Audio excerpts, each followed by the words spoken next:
Morning Woodhounds, Craig here. Welcome back to the channel. Today, on this video, I'm not exactly sure what we're going to be doing yet. It was a nice day, I had some time to kill, and I wanted to bring the lawnmower up here to woodyard number 2 because we do occasionally keep this mowed. I said we, but really it's been my dad that has been mowing most of the time up here.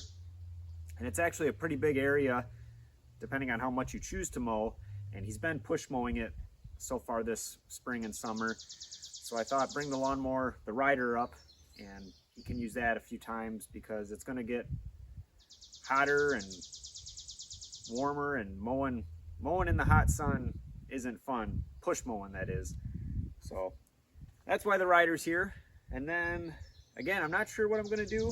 Maybe we'll go for a ride on the four-wheeler and see if there's any potential trees to keep an eye out to bring down at one of these days. So stay tuned for that.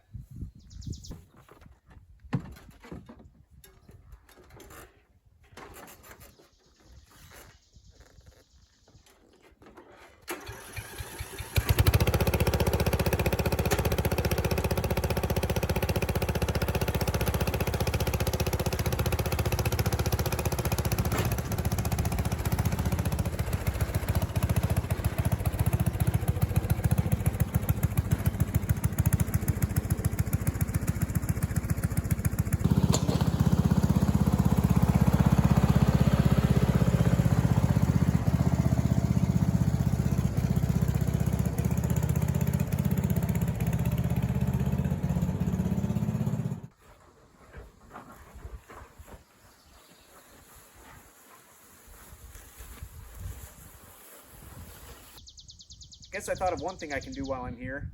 Put up this roadside stand. So there's already a roadside stand out. It's just a bigger one, similar to this but bigger, and I just sell by the armful loosely.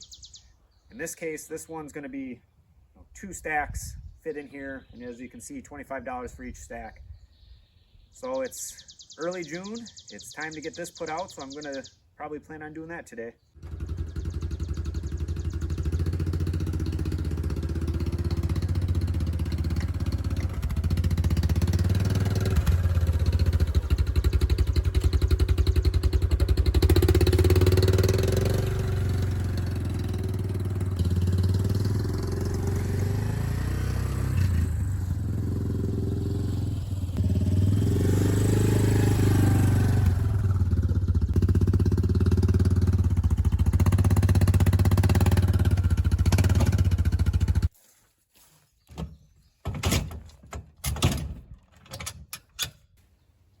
All right, let's get this thing in here, and then we'll look for some wood to take with it.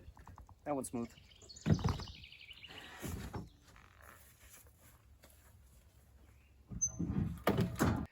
All right, as far as some wood to take with it, I might take some of the 1-cord challenge ash.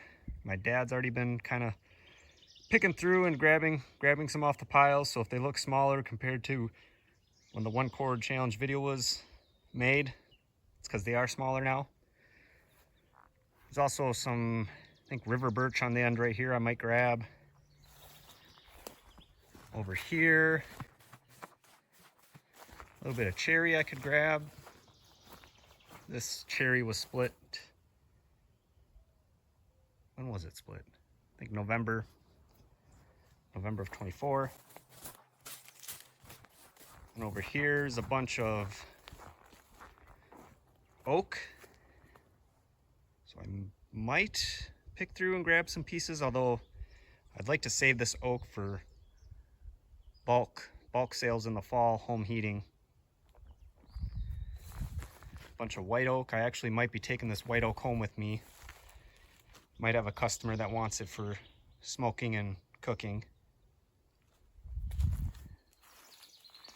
Some rounds that need to be split. Looks like a lot of elm, or this is all elm in this pile.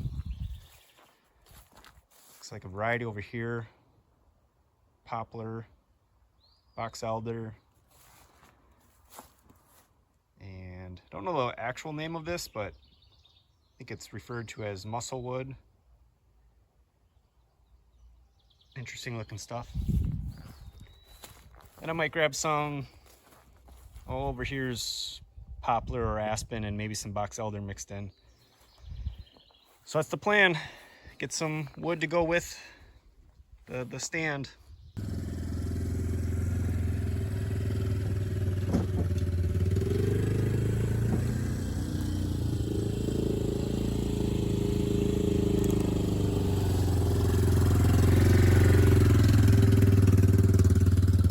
All right, we got a bunch of ash thrown in there.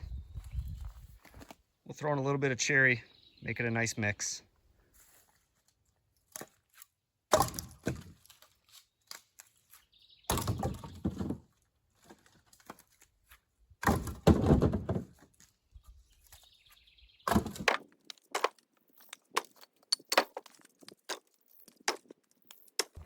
All right, cherry's thrown in.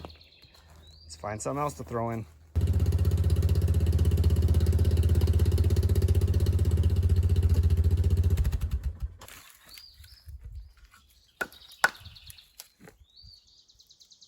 We got some basswood in here.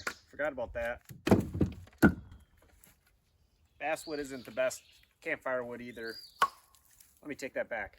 Basswood isn't the best heating wood, but it's okay for campfires. Like a mouse was trying to make a nest in here. There's also some poplar or big tooth aspen. Again, same thing, not the best for heating, but good enough for campfires. Yeah, over here is where I usually store my less desirable woods. The box elder, poplar, basswood.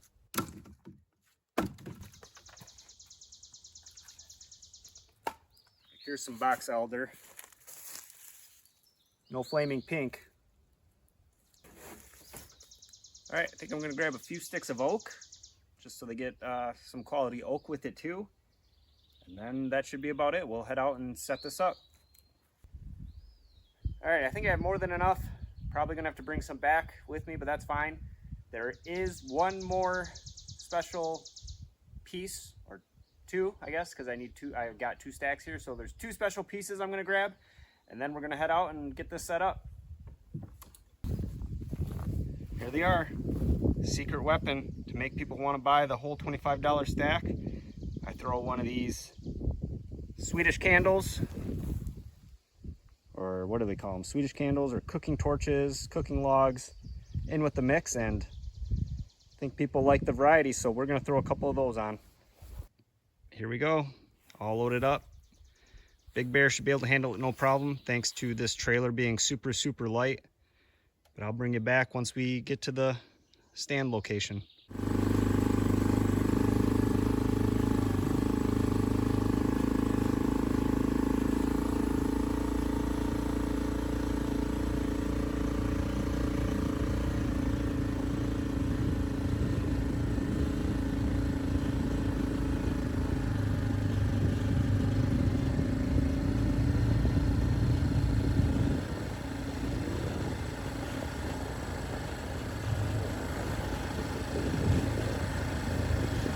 All right, let me see if I can get the stand in place here.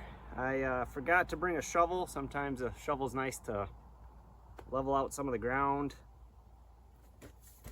Might be able to just kick the dirt to make it level. I did bring a few 2x4s just in case if I need to shim something up, but we'll see how it goes.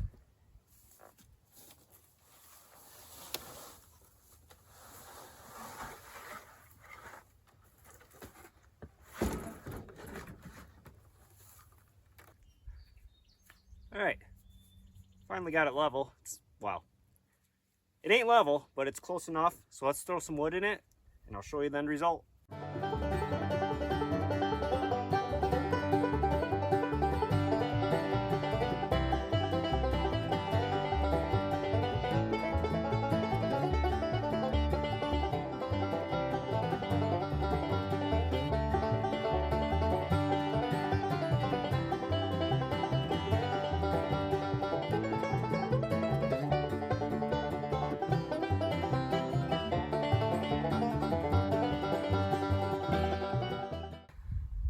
There we go.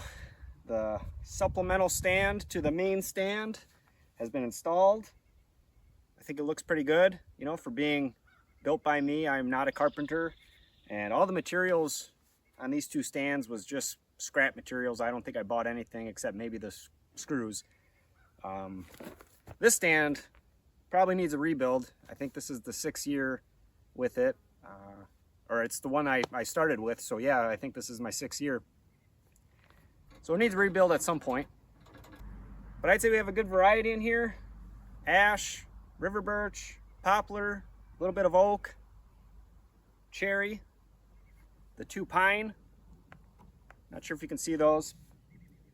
And I probably forgot to mention it, but each section is 22 inches wide by 42 inches tall.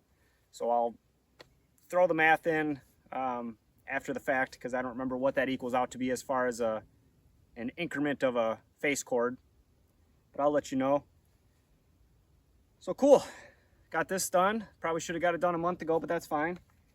And yeah, I was probably about almost perfect on my estimate. There's just a small amount of wood in the trailer that I got to take back, so perfect. There we go, ready for some summer campfire wood sales. Let me know what you think of my stands. You know, let me know what you got going for your stands. Be curious. I appreciate everybody watching. Have a good one. Bye.